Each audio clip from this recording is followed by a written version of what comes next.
be taking a look at Horace McCoy's They Shoot Horses, Don't They? First published in 1935, They Shoot Horses, Don't They? Was largely ignored when it first came out. I think it was something around 3,000 copies were printed, and it kind of disappeared from the scene on the American front. But in France it gained quite a lot of attention from the existentialists around the Second World War period, when that was kind of rising up. And Simone de Beauvoir called it the first existentialist novel in America. I mention this mainly because I think it's a good way of approaching the novel when you first go in. You don't really need to know much, because basically you know what happens straight away anyway. The guy is standing on trial, so we get served up a kind of double narrative, it being, will the prisoner stand, as the first lines, and you're into the first chapter from then on. So he's being read his sentence, and he quickly confesses to us, the reader, that yeah, he killed this woman, but to him it was nothing but a kind of a kindness, really. And instead of being a kind of who done it, it's much more of a why done it, if you're going to look at it in that way. And so we go through the series of events which led to this murder. It starts off with a guy called Robert, who's our main narrator. To me he seemed mostly reliable, but I suppose you could question it a little bit, because at the beginning I was wondering about the kind of double narrative going on, because it seemed a bit far-fetched,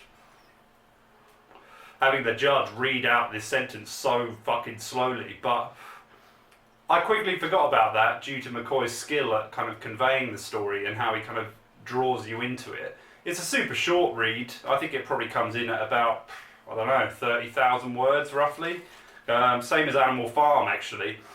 Which is a point that I've been meaning to make, that I don't think anyone really fucking has a clue what constitutes a novel nowadays. I mean, today, especially by today's standards, you could say a 50,000 word piece is a novel, but a lot of these classics, like Animal Farm, no one ever says it's a novella, which is what it is. And a lot of people will say about The Metamorphosis that it's a short story. It's not a fucking short story, because it must come in at just under 20,000 words, roughly. I don't know, but I know it's around that mark. And to call that a short story is a bit far-fetched, in my opinion. It's probably a novelette, or maybe even a novella, because I haven't read it for a while, but I know it's definitely longer than a fucking short story. But anyway, that gripe aside, you'll get through this book in a day, you know, probably in about 4 or 5 hours if you're willing to sit through and read the whole thing. I'd probably recommend that. I think you could take your time with it if you wanted to, but the chapters are so short that you find yourself kind of hooked into the whole thing.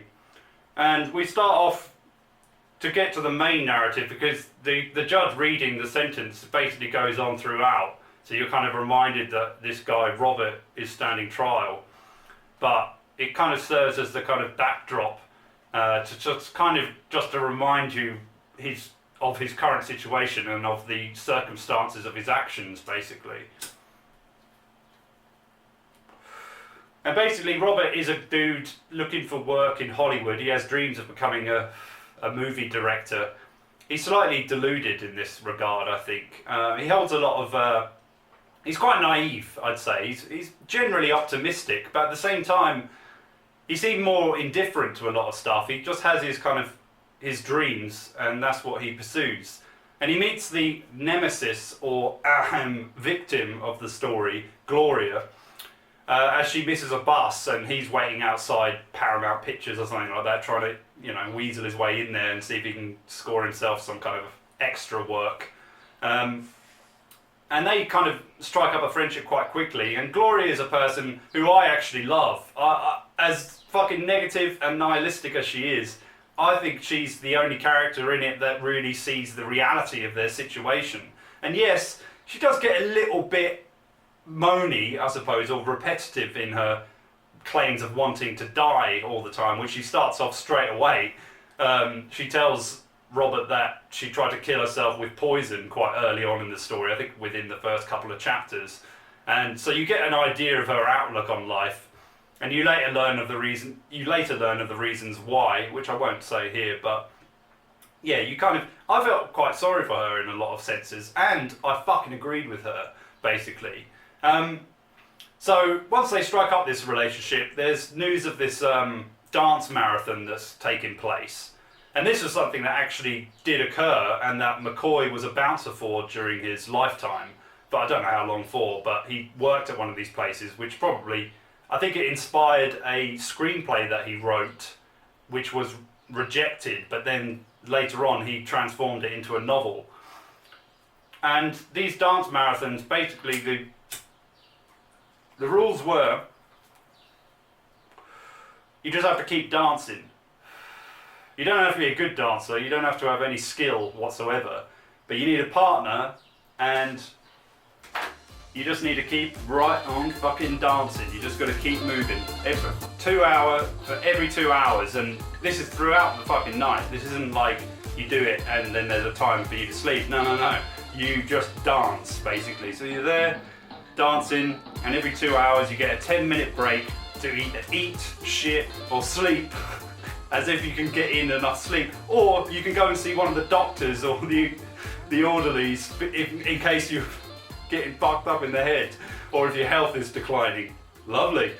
So, due to their desperation, because I think it's important to note as well, which is a point I'm going to get onto a bit later, but this is during the Great Depression, so people were fucking desperate to just survive, and the winners of this competition, the last couple standing, would be in to win $1,000, and throughout the period of the dance marathon they get fed and shelter for the night, which is an easy way to bring suckers in, because it's like these people have basically nowhere to go. They're desperate for work. They kind of move around all of America just trying to find work, so an opportunity to get fed and sheltered for a few weeks, if you can survive that long, was probably a prospect that many a poor person took upon themselves to do. Which, I mean, the lunacy of that is kind of preposterous. I mean, it's the fact that this even happened is a statement in itself, I'd say. But so they get to this dance marathon and they start it up, and McCoy's very good at just cutting the bullshit, really. So we're quickly into like 3 weeks of this dance competition, or a couple of weeks, and most of the couples have dropped out, over half I think, and so really they're looking at whether or not they might be able to win, or at least claim a good position in the competition. What it serves as, which I might as well get this over with now, because a lot of people have just basically written this off as a bunch of wannabe fucking movie stars who are fame hungry and are willing to just do whatever it takes to get to that status. And whilst this comparison does somewhat fit in today's standards of reality television, it doesn't fit it as a whole, because this is during the Great fucking Depression. And I think it's too dismissive to just write these people off as just, fame hungry arseholes looking to make themselves famous out of nothing. Because, yeah, the main protagonist, he does have dreams and ambitions of being a movie director, but at the same time he's in a desperate situation where he still needs to fucking eat, so he has to go into these places. And I think what McCoy does so brilliantly is really make a commentary about not only poor people around this time, but of the exploitation of the capitalist regime during it, and the real amorality within it, which is often pushed onto Gloria's perspective of life in general. For me, the real amorality is within the fucking whole thing itself. Because what could be more barbaric than watching a bunch of people dancing for little to no reason, because they're stuck on this pier, which is basically this kind of building that's erected over over the Pacific, I think. And so they can hear the waves crashing underneath all the time, and the monotony of that gets to the protagonist quite a bit, because it's just this constant waving motion, which is brilliant kind of mirrored device of what they're doing up above is just constantly moving in this fashion. But also of the relentlessness of the way everything just keeps moving round in fucking circles over and over again. But once they're in this competition, and where it gets really like absurd, I'd say, is when the whole thing is just sensationalism, and the producer of the whole thing, if you will, he's just looking to make a buck wherever he can, and he doesn't give a shit about the people involved in it. They're the kind of most of the people are kind of from nothing, and quite a few criminals are involved in it and stuff like that. But during the thing, he's looking for anything he can, and what he wants is sponsors. So all these corporate businesses come in and they sponsor different couples as long as they wear the kind of branded clothes that they offer them and things like that. And there's even a wedding that is planned to take place during the whole thing whilst they're fucking dancing all the time. And it's just, it really gets into levels of pure absurdity at times. And although I can see that reality television's kind of comparison or parable, if you will, I think it's more important to really, I mean, to me, it reminded me more of the kind of the Romans, and during that time, and how barbaric their entertainment was, and how to get the people to shut the fuck up, they just give them food and ridiculous entertainment, which is very similar to what it's like now. Almost quite similar to what the Hunger Games was saying as well, but let's leave the Hunger Games forgotten about like it should be. And yeah, that's how it kind of progresses, and then eventually you're led up to the event of Gloria's death. And really it kind of asks you the question of whether it's justified or not. It really leaves you thinking about a lot of stuff, and especially about this era and of the kind of exploitative nature of consumerist capitalism and the kind of vacuousness of the entertainment industry and of the movie business as a whole. It's very bleak, but that's not a problem for me. Like I said, with Gloria, I completely empathise with her, really. She was the only one who really saw through all the crap, and she knew that she wasn't good for anything, really, at the end of it. And although she is a very toxic person, and probably not someone you want to have around, she reminded me of my own outlook a lot of the time, where she's not close to anyone. She suffered a lot of kind of negative aspects of humanity throughout her life, and really she sees it all as just one big facade. And I completely agreed with everything she said, to be honest. It's true. When you're a person who doesn't have religion or doesn't have any kind of belief system, doesn't really see the value of even having children, which is one of her funnier points for me, but also probably shocking to others, because there's a pregnant woman that's involved in this dancing competition, and she keeps telling her to have an abortion, which the guy gets, the partner's getting really pissed off with, and he tells the Robert, the main guy, to tell Gloria to shut the fuck up, will you? She keeps telling my wife or my woman that she needs to get an abortion. And but really, the kind of nihilistic outlook of Gloria was completely spot on. And probably my favourite element of her, to be honest. Yeah, she was annoying at the same time, but at least she wasn't deluded, which you could argue about Robert being, because he wants to try. He's hoping that some hotshot movie producer will turn up in the crowd, because apparently they used to from time to time, and then give someone their big break. So he's kind of hoping for this, but the interesting element as well is it's a lot of the time it focuses more on the crowd that are watching than the participants of the fucking contest. So you're kind of like, you really are left to the kind of absurdity of the whole thing, and what Gloria eventually kind of learns from this experience. Oh yeah, because later on, not only is dancing and making an ass of yourself in front of a bunch of strangers bad enough as it is, but they have a kind of a derby competition where every night they give them rollerblades and they strap the belt to the partner of the person like in front. So usually the man would be in front, the woman behind, and they're strapped by belts, and they have to go around in a circle for a number of laps. I can't remember how many it is, and then whoever the couple who comes last gets kicked out of the competition. So that's a way of kind of getting rid of everyone and making it a fucking spectacle, which, yes, you can see that in reality TV nowadays, where it's all this, like, you wouldn't normally give a shit about certain competitions, but because it's made into a competition, all of a sudden you can have your own little opinion on it, and then therefore you invest a bit of fucking interest in it, which is ridiculous, but that's what entertains the masses, apparently. And for me, it really depicted the kind of lengths that not people are willing to go for just to survive, yes, but not for fame. But also the lengths that promoters and these kind of corporate sponsorships are willing to go and treat people who have no other option. Because, yeah, you could argue that they're there out of their own volition, but at the same time, outside the walls is no fucking better. They've got to hunt for fucking work like dogs on a day-to-day basis.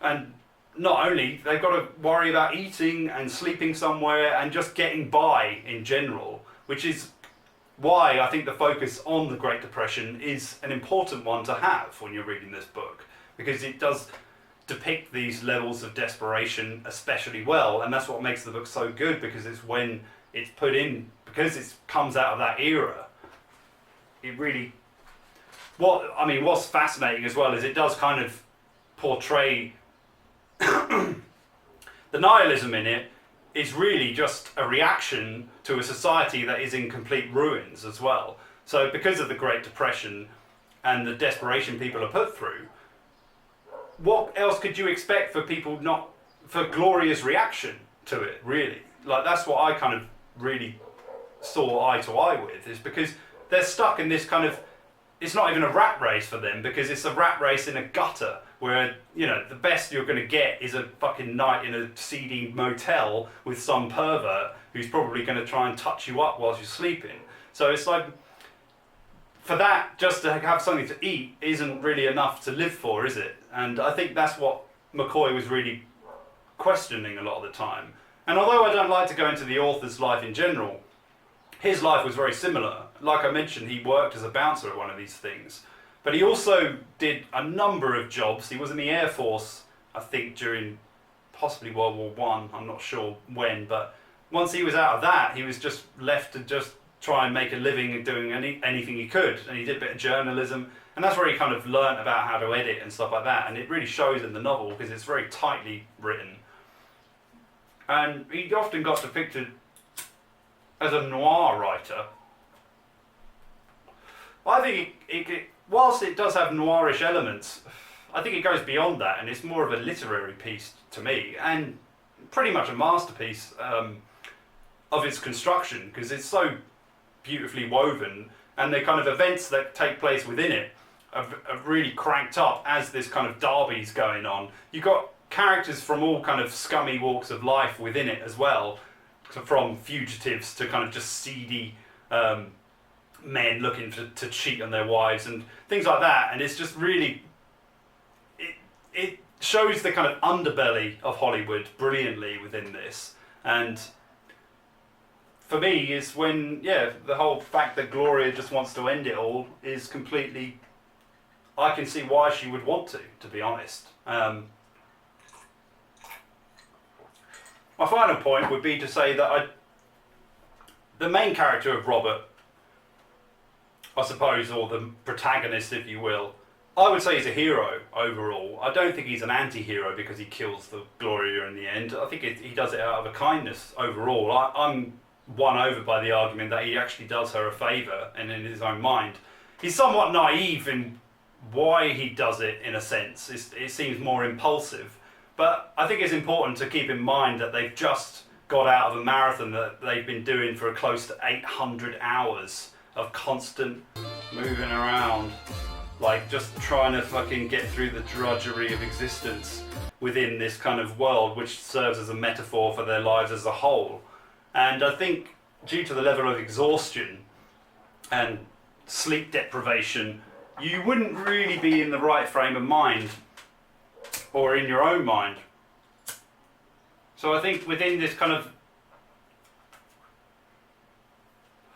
it's intimacy really. They have an intimate moment together because there's no like sexual feelings between them at all.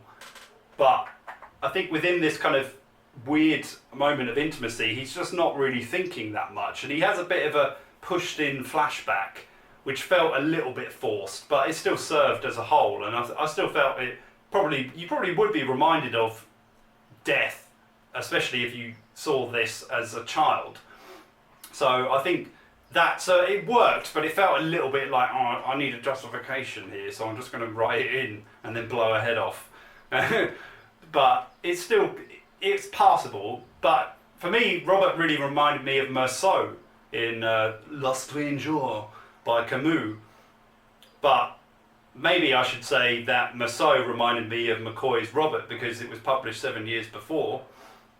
And the reason for that is just his outlook on life in general. Yeah, he might be a bit deluded and have more ambition than Meursault ever did. But at the same time, he had a very kind of like indifferent outlook throughout the whole thing.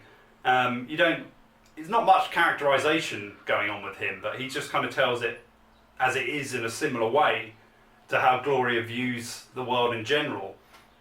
And yeah, he reminded me a lot of that, and I think I wouldn't be surprised if Camus read it before he wrote The Stranger, but I don't know whether that's true or not, but it definitely reminded me a lot. And the sheer absurdity of the whole event.